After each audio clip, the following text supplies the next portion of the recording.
He was only 17 when he was betrayed, wearing his flashy robe, dreaming of greatness, until his own brothers jumped him, ripped it off, and threw him in a pit like yesterday's trash. Their plan? Let him rot.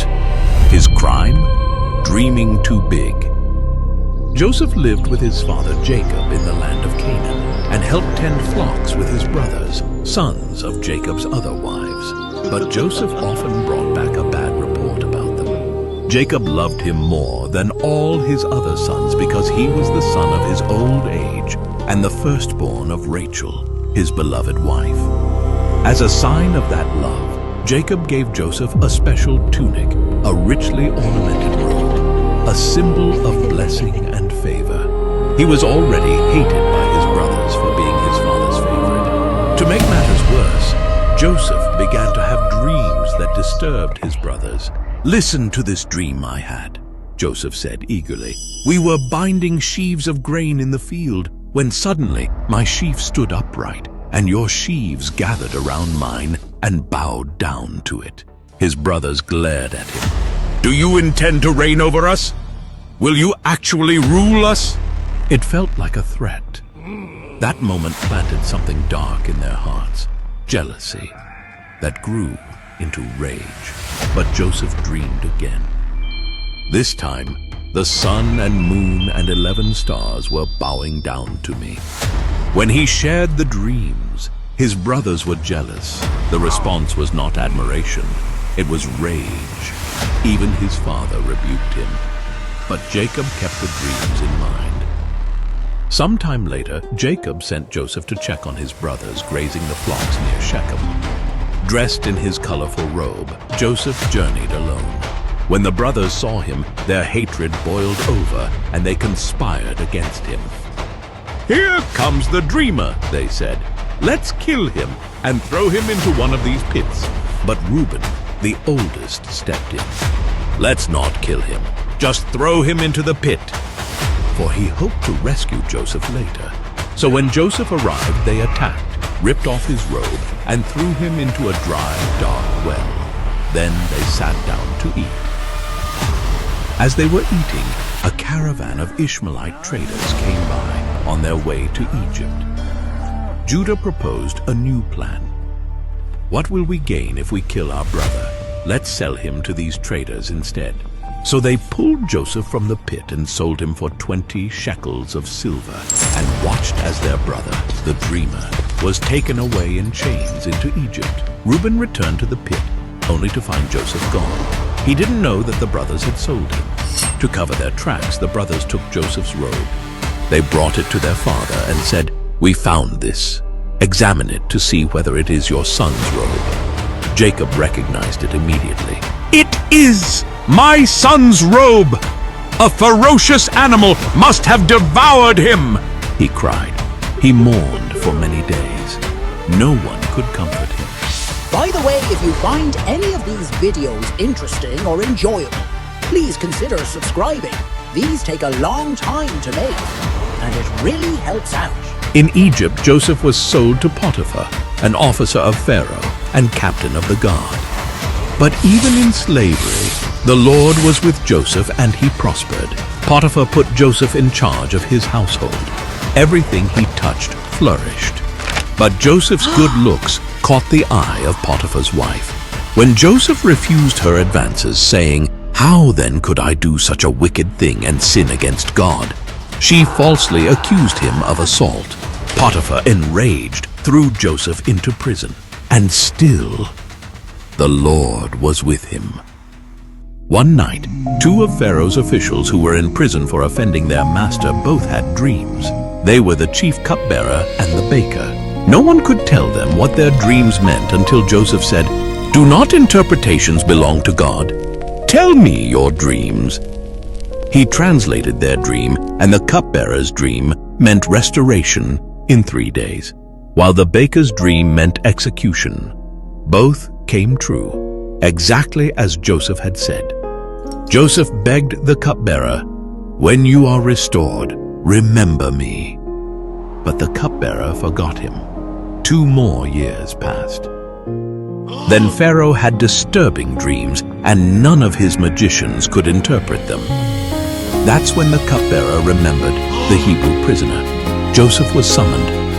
"I cannot do it," Joseph said humbly, "but God will give Pharaoh the answer he desires." Joseph explained. The two dreams were one. 7 years of great abundance are coming to Egypt. Then 7 years of famine will follow. Let Pharaoh appoint a wise man to store food during the good years, so that Egypt may survive the famine. Pharaoh was amazed. Wow! Can we find anyone like this man, in whom is the Spirit of God? Joseph was appointed second in command of all Egypt, at just 30 years old. When famine spread, Jacob sent his sons to Egypt to buy grain, except Benjamin, Joseph's only full brother. They bowed before Egypt's governor, not knowing it was Joseph. He recognized them immediately, but he spoke through an interpreter and tested their hearts. So first he accused them. "You're spies! You've come to uncover the weakness of Egypt!" They stumbled over their words, swearing they were honest men. 10 sons of one man, once 12. One was gone, they said, and the youngest was left behind. Joseph's eyes narrowed.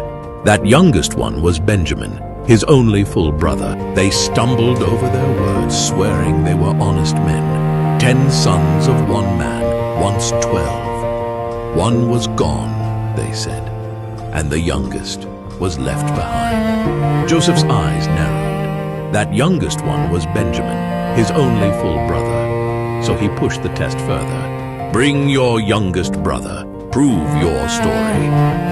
He bound Simeon in front of them and sent the rest home with grain in their sacks, and silver secretly returned. Later, when they came back, Benjamin included, Joseph hosted them for a feast. But the test wasn't over. He framed them. He slipped his silver cup into Benjamin's sack, and as they were leaving, his steward chased them down and accused them of theft.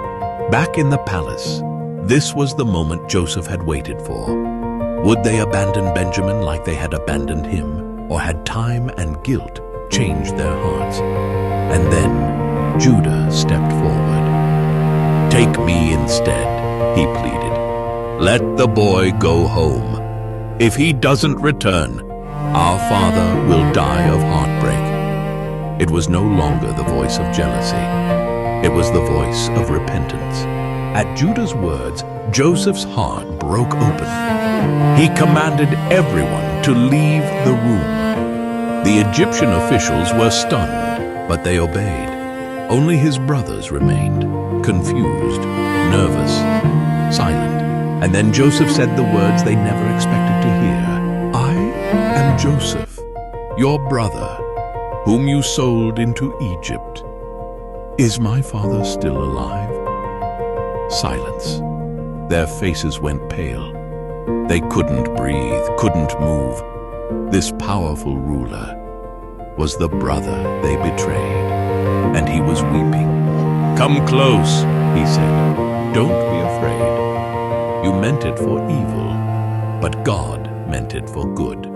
But do not be distressed. God sent me ahead of you to preserve life." He forgave them and wept with them. The dreams had come true. The dream was never about ruling over his brothers. It was about saving them. Word reached Pharaoh's palace that Joseph's brothers had come. Pharaoh was pleased.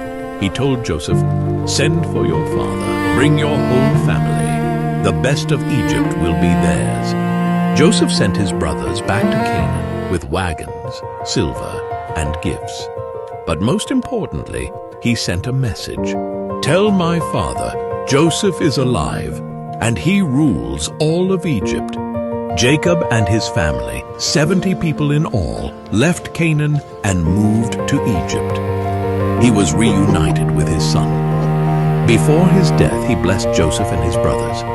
After Jacob died, the brothers again feared Joseph's revenge. But Joseph said, "Don't be afraid. Am I in the place of God? You meant evil against me, but God meant it to save many lives lives as he has done this day. Joseph lived to see his children's children. Before he died, he told his brothers, "God will surely come to your aid and bring you back to the land he promised Abraham, Isaac, and Jacob." He made them swear, "When God comes, take my bones with you." And then Joseph died in peace with faith in the promise. Though Joseph died in Egypt, his bones were placed in a coffin, not a tomb, a reminder that the story wasn't over.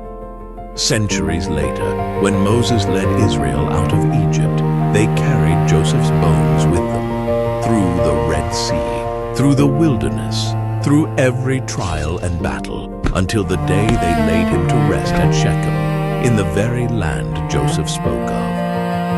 If you haven't subscribed yet, please don't forget to do so. It really helps us continue providing you with amazing videos like these.